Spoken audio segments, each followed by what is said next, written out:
Hello, everyone. Welcome to Spotlight Heaven. You'll be listening to the audiobook of Atomic Habits by James Clear. This book is best if you are an entrepreneur or a new YouTuber and you think you're doing something wrong or this is very hard. Then listen to this audiobook and develop new habits to become a successful YouTuber or an entrepreneur. Chapter 3: How to Build Better Habits in 4 Simple Steps. In 1898, a psychologist named Edward Thorndike conducted an experiment that would lay the foundation of our understanding of how habits form and the rules that guides our behavior. Thorndike was interested in studying the behavior of animals, and he started by working with cats. He would place each cat inside a device known as a puzzle box. The box was designed so that the cat would escape through a door by some simple act, such as pulling at loop of cord, pressing a lever, or stepping on a pattern. For example, one box contained a lever that, when pressed, would open a door on the side of the box. Once the door had opened, the cat could dart out and run over to the bowl of food. Most cats wanted to escape as soon as they placed inside the box. They would poke their nose into the corner, stick their paws to the opening, and claw at loose objects. After minutes of exploration, the cat would happen to press the magical lever, the door would open, and they would escape. Thorndike tracked the behavior of each cat across many trials. In the beginning, the animal moved around the box at random, but as soon as the lever has been pressed and the door opened, the process of learning began. Gradually, each cat learned to associate the action of pressing the lever with the reward of escaping the box and getting the food. After 20 to 30 trials, this behavior becomes so automatic and habitual that the cat would escape within few seconds. For example, Thorndike noted cat 12 took the following times to perform the act: 160 seconds, 30 seconds, 90 seconds, 60, 15, 28, 20, 30, 22, 11, 15, 20, 12, 10, 14, 10, 8, 8, 5, 10, 8, 6, 6, 7. During the first 3 trials, the cat escaped in an average of 1.5 minutes. During the last 3 trials, they escaped in an average of 6.3 seconds. With practice, each cat made fewer errors and their actions became quicker and more automatic. Rather than repeating the same mistakes, the cat began to cut straight to the solution. From his studies, Thorndike describes the learning process by stating behaviors followed by satisfying consequences tends to be repeated, and those that produce unpleasant consequences are less likely to be repeated.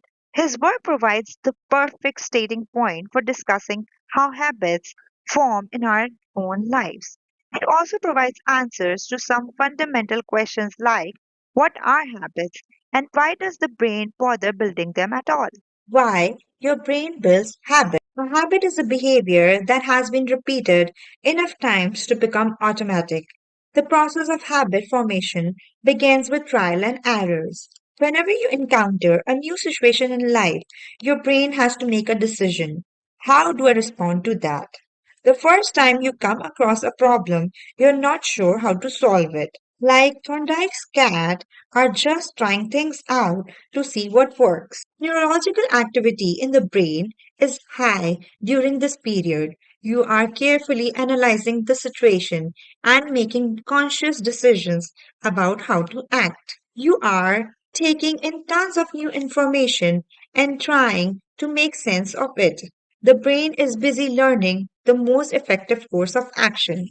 Occasionally, like a cat pressing on a lever, you stumble across a solution. You're feeling anxious and you discover that going for a run calms you down. You are mentally exhausted from a long day of work and you learn that playing video games relaxes you.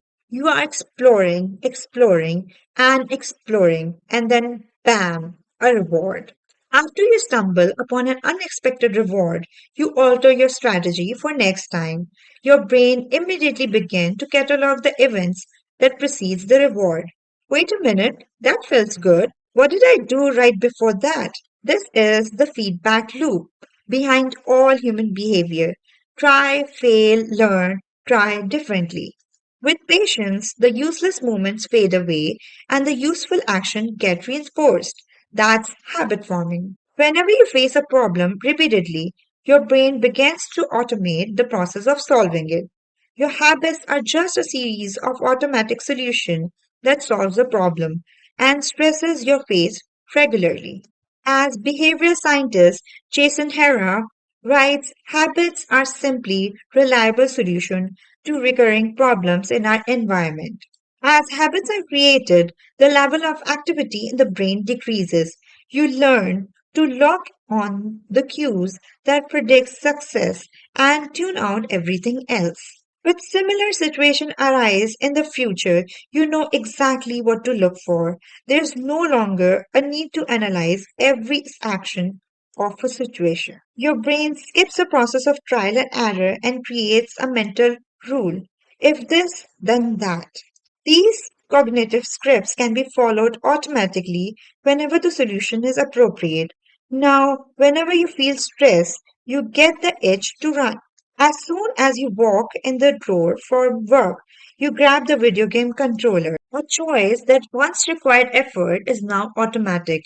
A habit has been created. Habits are mental shortcuts learned from experience. In a sense, a habit is just a memory of steps you previously followed to solve a problem in the past.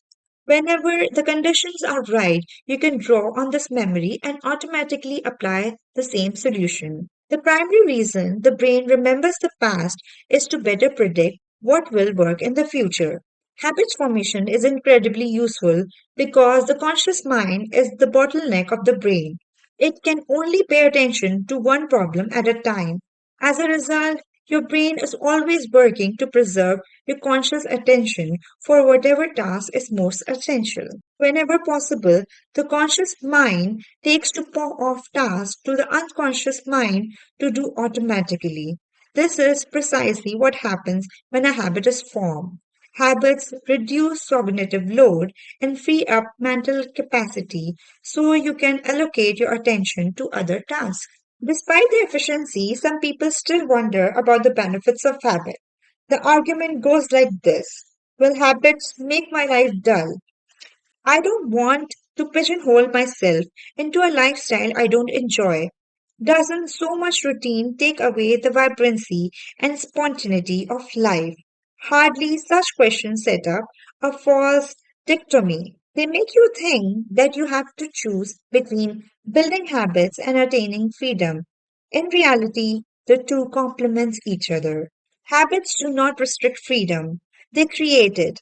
In fact, the people who don't have their habits handled are often the one with the least amount of freedom. Without good financial habit, you will always be struggling for the next dollar. Without good health habits, you will always seems to be short on energy. Without good learning habits, you will always feel like you are behind the curve. If you're always being forced to make decisions about simple tasks, when should I work out? Where do I write? When do I pay the bills? Then you have less time for freedom. It's only by making the fundamentals of life easier that you can create the mental space needed for free thinking and creativity. Conversely, when you have your habits dialed in and the basics of life are handled and done, your mind is free to focus on new challenges and master the next sets of problems. Building habits is the present, allows you to do more of what you want in the future. The science of how habits work. The process of building a habit can be divided into four simple steps: cue, craving, response, and reward. Breaking it down into these fundamental parts can help you understand what a habit is, how it works, and how to improve it. This four-step pattern is the backbone of every habit, and your brain runs through these steps in the same order each time. First, There's a cue. The cue triggers your brain to initiate a behavior. It's a bit of information that predicts a reward. Our prehistoric ancestors were paying attention to cues that signal the location of primary reward like food, water, and sex. Today, we spend most of our time learning cues that predict secondary rewards like money and fame, power and status, praise and approval, love and friendship, or a sense of personal satisfaction. Of course, these pursuits are indirectly improve our odds of survival and reproduction, which is the deeper motive behind everything we do. Your mind is continuously analyzing your internal and external environments for hints of where rewards are located. Because a cue is the first indication that we're close to a reward, it naturally leads to a craving. Craving are the second step, and they are the motivational force behind every habit. Without some level of motivation or desire, without craving a change, we have no reason to act. What you crave is not the habit itself, but the change in state it delivers. You do not crave smoking a cigarette. You crave the feeling of relief it provides. You are not motivated by brushing your teeth, but rather by the feeling of a clean mouth. You do not want to turn on the television. You want it to be entertained. Every craving is linked to a desire to change your internal state. This is an important point that we will discuss in detail later. Craving differs from person to person. In theory, any piece of information could trigger a craving, but in practice, people are not motivated by the same cues. For a gambler, the sound of the slot machine can be a potent trigger that sparks an intense wave of desire. For someone who rarely gambles, the jingles and chimes of the casino are just background noise. Cues are meaningless until they are interpreted. The thought, feeling, and emotions of the observers are what transform a cue into craving. The third step is the response. The response is the actual habit you perform, which can take the form of your thought or an action. Whether a response occurs depends on how motivated you are and how much friction is associated with the behavior. If a person's action requires more physical or mental effort than you are willing to expend, then you won't do it. Your response also depends on your ability. It sounds simple, but a habit can occur only if you are capable of doing it. If you want to dunk a basketball but can't jump high enough to reach the hoop, well, you're out of luck. Finally, the response deliver a reward. Rewards are the end goal of the every habit. The cue is about noticing the reward. The craving is about wanting the reward. The response about obtaining the reward. We chase reward because they serve two purposes. First, they satisfy us. And second, they teach us.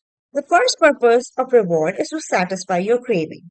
Yes, rewards provides benefits of their own. Food and water delivers the energy you need to survive. Getting a promotion brings more money and respect. Getting in shape improves your health and your dating prospects. But the more immediate benefit is that rewards satisfy your craving to eat or to gain status or to win approval, at least for a moment. Rewards deliver contentment and relief for craving. Second, reward teaches us which actions are worth remembering in future. Your brain is a reward detector. As you go about your life, your sensory nervous system is continuously monitoring which actions satisfy your desire and deliver pleasure. Feeling of pleasure and disappointments are part of the feedback mechanism that helps your brain distinguish useful action for useless action. Rewards close the feedback loop and complete the habit cycle. If the behavior is insufficient in any of the four stages, it will not become a habit. Eliminate the cue, and your habit will start never. Reduce the craving, and you won't experience enough motivation to act. Make the behavior difficult, and you won't be able to do it. And if the reward fails to satisfy your desire, then you will have no reason to do it again in the future. Without the first three steps, a behavior will not occur. Without all four, a behavior will not be repeated. In summary, the cue triggers a craving, which motivates a response, which provides a reward, which satisfies the craving and ultimately become associated with cue. Together, these four steps form a neurological feedback loop: cue, craving, response, reward. Cue, craving, response, reward. That ultimately allows you to create automatic habit. This cycle is known as the habit loop. The four-step process is not something that happens occasionally, but rather it is an endless feedback loop that is running and active during every moment you are alive. Even now, the brain is continually scanning the environment, predicting what will happen next, trying out different responses, and learning from the results. The entire process is completed in a split second, and we will use it again and again without realizing everything that has been packed into the previous moment. We can split these four steps into two phases: the problem phase and the solution phase. The problem phase includes the cue and the craving, and it is when you realize that something needs to change. The solution phase includes the response and the reward, and it is when you take action and achieve the change you desire. All behavior is driven by the desire to solve a problem. Sometimes the problem is that you notice something good and you want to obtain it. Sometimes the problem is that you are experiencing pain and you want to relieve it. Either way, the purpose of your habit is to solve the problem you face. Imagine walking into a dark room and flipping on the light switch. You have performed this simple habit so many times that it occurs without thinking. You proceed through all four stages in the fraction of seconds. The urge to act strikes you without thinking. By the time we become adults, we rarely notice the habits that are running our lives. Most of us never gives a second thought to the fact that we tie the same shoe first each morning, or unplug the toaster after each use, or always change into comfortable clothes after getting home from work. After decades of mental programming, we automatically slip into these patterns of thinking and acting. The four laws of behavior change. In the following chapters, we will see time and again how the four stages of cue, craving, response, and reward influence nearly everything we do each day. But before we can do that, we need to transform these four steps into a practical framework that we can use to design good habits and eliminate bad ones. I refer to this framework as the four laws of behavioral change and to provide a simple set of rules for creating good habits and breaking the bad ones. You can think of each law as a lever that influences human behavior. When the levers are in the right position, creating good habits is effortless. When they are in the wrong position, it is nearly impossible. It would be irresponsible for me to claim that these four laws are an exhaustive framework for changing any human behavior, but I think they are close. As you will see soon, the four laws of behavioral change apply to nearly every field, from sports to politics, arts to medicines, comedy to management. There is no need for completely different strategies for each behavior. Whenever you want to change your behavior, you can simply ask yourself, how can I make it obvious? How can I make it attractive? How can I make it easy? How can I make it satisfying? If you ever wondered, why don't I do what I say I'm going to do? Why don't I lose the weight or stop smoking or save for retirement or start that business? Why do I say something is important but never seems to make for time for it? The answers to those questions can be found somewhere in these four laws. The key to creating good habits and breaking bad ones is to understand these fundamental laws and how to alter them to your specification. Every goal is doomed to fail if it goes against the grain of human nature. Your habits are shaped by the system in your life. In the chapters that follow, we will discuss these laws one by one and show how you can use them to create a system in which good habits emerge naturally and bad habits wither away. Chapter summary. First, the habit is a behavior that has been repeated enough times to become automatic. Second, the ultimate purpose of habit is to solve the problems of life with as little energy and effort as possible. Third, Any habit can be broken down into a feedback loop that involves four steps: cue, craving, response, reward. Fourth, the four laws of behavior changes are a simple set of rules we can use to build better habits. They are: first, make it obvious; second, make it attractive; third, make it easy; and fourth, make it satisfying. Thank you for watching. Please like, share, and comment. And for the next chapter, please subscribe to Spotlight Heaven.